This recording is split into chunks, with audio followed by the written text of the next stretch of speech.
অসম্ভব মুচমুচে টেস্টি দুর্দান্ত স্বাদের আজকের রেসিপি। এইভাবে একবার বকফুলের বড়া বানিয়ে দেখুন। বকফুলের বড়া খেতে দুর্দান্ত লাগে, তার উপরে যদি এই রকম মুচমুচে টেস্টি বড়া হয়, একটি নয় একটি খেলে আর একটি খেতে চাইবেন। বাড়ির ছোট থেকে বড় সবার ভীষণ পছন্দ হবে। এই সহজ পদ্ধতিতে বকফুলের বড়া একবার বানিয়ে দেখুন। নমস্কার বন্ধুরা, সাথী কিচেনের সবাইকে স্বাগত জানাই। দেখে নিন আজকের সহজ রেসিপি। বকফুলের বড়া বানাতে প্রথমেই এখানে নিয়ে নিয়েছি কয়েকটা বকফুল। আর বকফুলগুলোকে কেমন করে ছাড়াতে হবে A to Z টিপ সহ রেসিপিটি শেয়ার করলাম, তাই কোথাও স্কিপ না করে শেষ পর্যন্ত দেখতে থাকুন, আশা করি ভালো লাগবে। প্রথমে দেখুন বকফুলের ভেতরে যে এই শক্ত অংশটা থাকবে এটাকে বাদ দিয়ে দিন। তারপরে এই বৃন্তের কাছে এই সবুজ অংশটাকেও বাদ দিয়ে দিতে হবে, না হলে কিন্তু এটা একটু তেতো লাগতে পারে। এই সবুজ অংশটা ছাড়িয়ে নিলে আর দেখবেন একটু তেতো লাগবে না। একইভাবে সবকটি ফুলের মাঝখানের এই শক্ত অংশটা সঙ্গে পেছনের কাছে যে সবুজ অংশটা থাকবে বৃন্তটা, সেটাকে ছাড়িয়ে বাদ দিয়ে দিচ্ছি। এইভাবে করে প্রতিটা বকফুলকে প্রথমে রেডি করে নিতে হবে। আর যে ফুলগুলো এইরকম একটু কুঁড়ির মতন আছে সেগুলোকেও ঠিক একইভাবে ছাড়িয়ে নিতে হবে।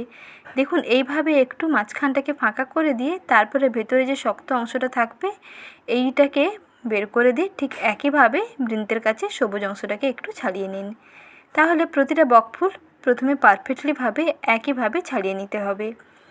একইভাবে সমস্ত বকফুলগুলোকে প্রথমে রেডি করে নিচ্ছি। আর এই বকফুলের পকোড়া বানিয়ে নিতে একটা ব্যাটার রেডি করতে হবে। তার জন্য নিচ্ছি 2 টেবিল চামচ বেসন, আর নেব 1 টেবিল চামচের একটু কম কর্নফ্লাওয়ার। কর্নফ্লাওয়ারের বদলে আপনারা এখানে চালের গুঁড়োও দিতে পারেন। কর্নফ্লাওয়ার দিলে টেস্টটা কিন্তু দুর্দান্ত হয়, ভীষণ ক্রিস্পি হবে আর ভাজার পরে দীর্ঘক্ষণ সময় পর্যন্ত একই রকম মুচমুচে থাকবে। তারপরে দিয়ে দিলাম অল্প একটু জোয়ান, তারপরে হলুদের গুঁড়ো, স্বাদ মতো নুন, অল্প একটু লঙ্কার গুঁড়ো, আর দিচ্ছি সামান্য অল্প একটু চিনি, আর দিতে হবে 1 চামচ সাদা তেল। সব কিছু শুকনো উপকরণগুলোকে প্রথমে ভালো করে মিশিয়ে নিন। শুকনো উপকরণগুলোকে তেলের সঙ্গে ভালো করে মিশিয়ে নিলে এটা ভীষণ মুচমুচে হবে। তেলটা ভালোভাবে বেসন এবং কর্নফ্লাওয়ারের সঙ্গে মেশানো হয়ে যাবে, তাতে দেখবেন এই বকফুলের বড়া কিংবা পকোড়াগুলো ভীষণ মুচমুচে হবে। এখন সামান্য অল্প অল্প করে নর্মাল জল দিয়ে মেখে নিচ্ছি, আর জলটা একেবারে সামান্য করে দিতে হবে। অল্প একটু দিলাম, আবারও মাখিয়ে নিলাম। তারপরে দেখুন এখনও ব্যাটারটা অনেকটাই ঘন লাগছে, তাই আরও সামান্য অল্প একটু জল দিয়ে ভালো করে মিশিয়ে নিচ্ছি। কিছুক্ষণ পর্যন্ত ফেটিয়ে নিতে হবে, যাতে এই বেসনের ডলাগুলো না থাকে, সেটা কিন্তু খেয়াল রাখবেন। আর ঘনত্বটা একেবারে পাতলাও হবে না, আবার একেবারে ঘনও হবে না। মিডিয়াম ঘনত্বের একটা ব্যাটার এখানে রেডি করতে হবে। বেশ খানিকক্ষণ সময় নিয়ে ফেটিয়ে নিয়েছি। ফেটিয়ে নেওয়ার পরে ঘনত্বটা দেখুন এই রকম থকথকে আছে। এই রকম থকথকে করে ব্যাটারটা বানাতে হবে। তারপরে একটা করে এই রেডি করে নেওয়া বকফুলগুলোকে এই ব্যাটারে ভালো করে কোট করে নিন। ব্যাটারে এইরকম একটু ডিপ করে নিতে হবে। এক্সট্রা যে ব্যাটারটা থাকবে সেটাকে বাটির শেষ প্রান্তে একটু এইভাবে মুছে নিন, তাহলে পকোড়ার শেপটা দুর্দান্ত হবে। একইভাবে সবকটি ফুলকে ব্যাটারে কোট করে নিয়ে ডুবো তেলের মধ্যে ভেজে নিতে হবে। তার জন্য প্রথমে সাদা তেল গরম করতে বসিয়ে রেখেছি। তেলটা মিডিয়াম আঁচে গরম হয়ে গেছে।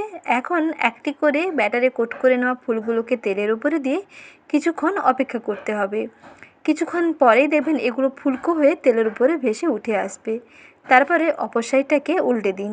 এইভাবে উল্টে পাল্টে কিছুক্ষণ সময় মিডিয়াম টু লো আঁচে ভাজতে হবে। তাহলেই দেখবেন একেবারে ক্রিস্পি মুচমুচে বকফুলের পকোড়া রেডি হয়ে যাবে। আর লো ফ্লেমে ভাজলে ভেতর থেকে খুব সুন্দর ভাজা হবে, ভেতর থেকে খুব সুন্দর কুক হয়ে যাবে, সঙ্গে ওপরটাও ভীষণ ক্রিস্পি হবে। তাই একেবারে মিডিয়াম টু লো ফ্লেমে কিছুক্ষণ সময় নিয়ে ভাজবেন। কিছুক্ষণ পরেই দেখবেন কালারটা সুন্দর এরকম গোল্ডেন ব্রাউন হয়ে যাবে, তখন তেল থেকে তুলে ফেলুন। এইভাবে এক এক করে সমস্ত বকফুলের পকোড়াগুলো কিংবা বকফুলের বড়াগুলোকে রেডি করে নিচ্ছি। আর কিছুটা গরম তেল এই রকম ওপর থেকে ছিটিয়ে দেবেন, তাহলে ওপরটাও বেশ ফুলকো ফুলকো হবে আর অনেক বেশি ক্রিস্পি হবে। একইভাবে সবকটি ফুলের বড়া রেডি করে নিচ্ছি। মিডিয়াম টু লো ফ্লেমে কিছুক্ষণ ভেজে নেওয়ার পরে কালারটা সুন্দর চেঞ্জ হয়ে গেছে। এখন এগুলোকে তেল থেকে তুলে নিচ্ছি। তেল থেকে তুলে গরম গরম পরিবেশন করে ফেলুন ডাল ভাতের সঙ্গে। বকফুলের বড়া শুধু খালি মুখে খেতেও দুর্দান্ত লাগে, আর অল্প ডাল ভাতের সঙ্গে নিরামিষ দিনে খেয়ে দেখুন, খেতে দেখবেন দারুণ লাগবে। একটি খেলে আর একটি খেতে চাইবেন। আর আজকের সহজ রেসিপিটি ভালো লেগে থাকলে বরাবরের মতন লাইক করবেন। কতটা মুচমুচে হয়েছে দেখুন, যেমন ক্রিস্পি হয় তেমন টেস্টি হয়। আজই ট্রাই করুন। ধন্যবাদ।